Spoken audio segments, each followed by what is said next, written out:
વડોદરા શહેરની વિવિધ સમસ્યાઓને લઈને આમ આદમી પાર્ટીએ મહાપાલિકા કચેરીએ ઉગ્ર રજૂઆત કરતા પોલીસે 30થી વધુ આપ કાર્યકરોની અટકાયત કરી હતી। આપના આગેવાનો શહેરની સમસ્યા લઈને રજૂઆત માટે આવ્યા હતા। જોકે પાલિકાની મુખ્ય કચેરીના દરવાજા બંધ કરી દેવાતા મહિલાઓ દરવાજા કૂદીને પાલિકા કચેરીમાં પહોંચી હતી। કાળી શાહી લગાવી રોષ ઠાલવ્યો। આપના આગેવાનોએ મેયર પિંકીબેન સામે રોષ વ્યક્ત કર્યો। વિશ્વામિત્રી પ્રોજેક્ટમાં થયેલા ભ્રષ્ટાચાર મુદ્દે આમ આદમી પાર્ટીના કાર્યકર્તાઓએ મેયર ઓફિસ ખાતે રજૂઆત કરવા પહોંચ્યા હતા, જ્યાં મેયરની ગેરહાજરીને ધ્યાનમાં રાખી તેમના નેમ પ્લેટ તોડી નાખી ધમાલ કરતા પોલીસે કાર્યવાહી હાથ ધરી છે।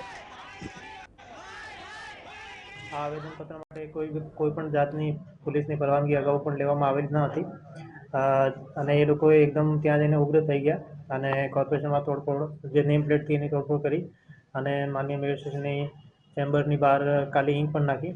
તો આ અંગે પોલીસ ત્યાં હાજર જ હતી અને એમની બધાની અત્યારે અટકાયત કરવામાં આવેલી છે।